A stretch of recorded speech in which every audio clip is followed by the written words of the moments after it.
Thank you very much, Tanvir. So fourth and finally, we have Sherry Sufi. Sherry holds Bachelor in Philosophy, Diploma in Information Systems, Masters in Politics and International Studies, and a Master of History. Sherry's PhD thesis examines the role of common language in shaping ethnic identity and nationalism. He has also worked for State and Federal MPs and is the WA Liberal Party's Chairman of the Policy Committee.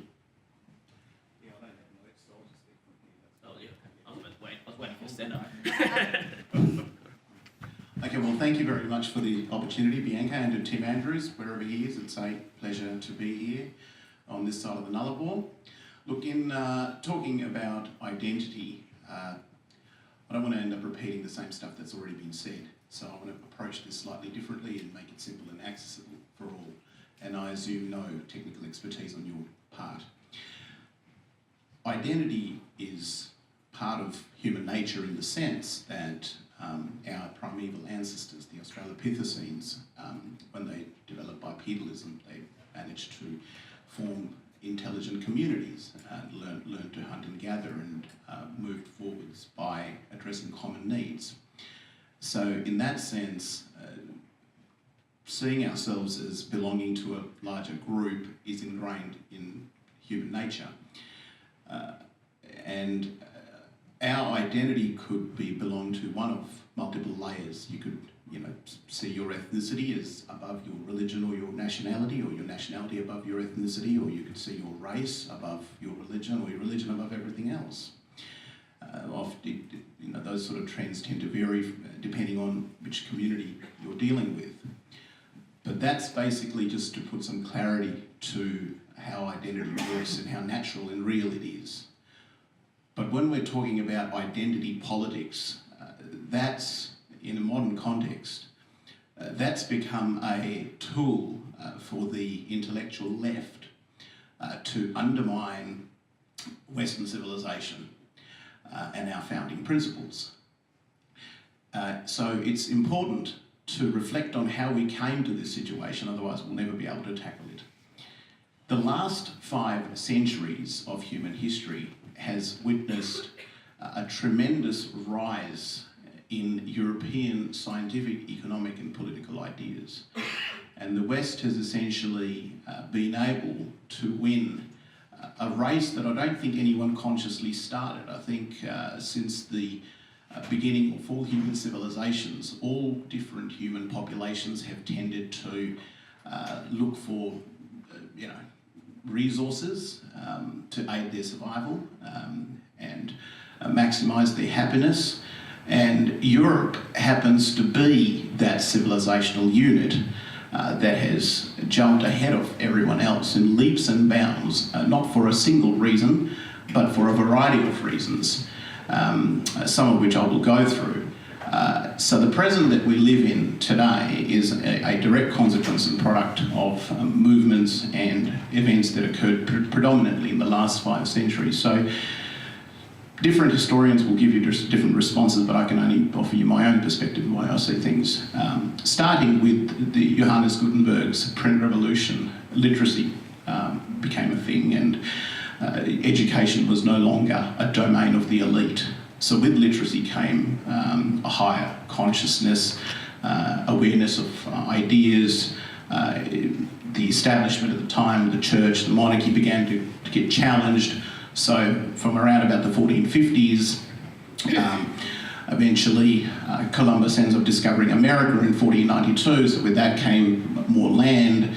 And so people that were previously unable to own land under Europe's feudal system could now go across to the Atlantic and take their civilization with them. Another consequence of the print revolution and the rise of literacy was the Protestant Reformation, which threw further challenges at the authority of the church, and eventually the English Civil War. And so the role of the monarch gets constitutionalized over time. And one thing led to another, and then you had the Enlightenment, then you had the Industrial Revolution. And so by the time you come to just after the French and the American revolutions at the latter half of the 18th century, the West pretty much owns the world. There isn't a continent on the face of this planet where either the Brits or the French or the Spaniards haven't set up a colony. And so around about the 1800s, an intellectual class emerges which concurrently begins to doubt the West's right to rule the world. And you see this sort of a doubtful idea encapsulated in the views of British Prime Minister William Gladstone, who basically said that Britain doesn't have any right to rule the world. Why are we expanding our civilization? The other bloke, also a Prime Minister at the time, Benjamin Disraeli, had different ideas. So he thought that it was perfectly okay for the British Empire to expand its dominions. It was the natural thing to do. The Arabs had done it. The Arabs had spread Islam starting in the 7th century, and so on and so forth. So what happens is the 1800s are predominantly dominated by the might of the British Empire. By the time we come to the 20th century, it starts with two great wars, the first and the second. By the end of World War II, America takes over as the global superpower, and as things stand to date, whoever's tried to challenge American might has learnt the hard way that you're not going to remove America's status and military might anytime soon, as I guess the Russians learned.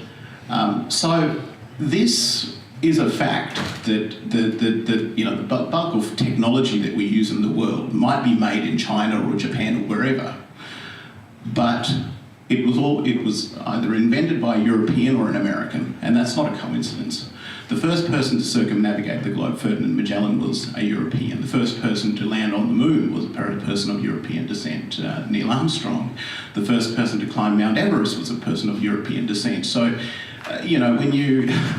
when you look at far-right movements in Europe and other parts of the Western world that look at themselves and often end up subscribing to some sort of a notion of supremacy, while we all detest that idea, I can understand where they're coming from, because they're looking at the world and they're saying everything is a product of Europe and America. So that's basically a general overview of what's happened over the last 5 centuries. As part of that doubt that we're currently dealing with on the part of the intellectual left, they have turned identity politics into a mechanism for undermining the West, which is the dominant civilization. And they do that by making people of non-European descent feel like victims of colonialism and oppression.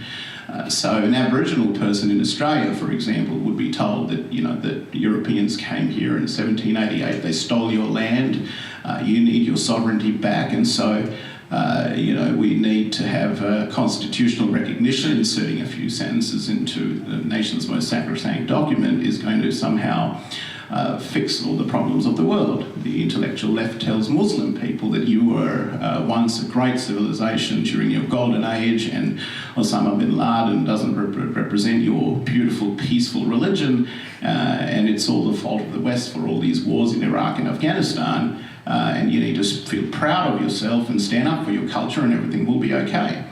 And I think that is a real problem. We need to have an honest and open discussion about the preeminence of liberalism, pluralism, democracy, tolerance, and the freedoms that we cherish today.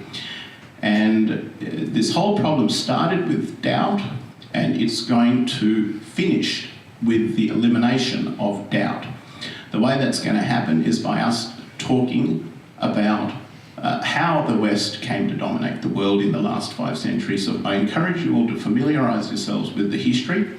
Read widely, don't just look at conservative historians, look at all sorts of historians, and learn the arguments and throw them at the left, because that's where they struggle.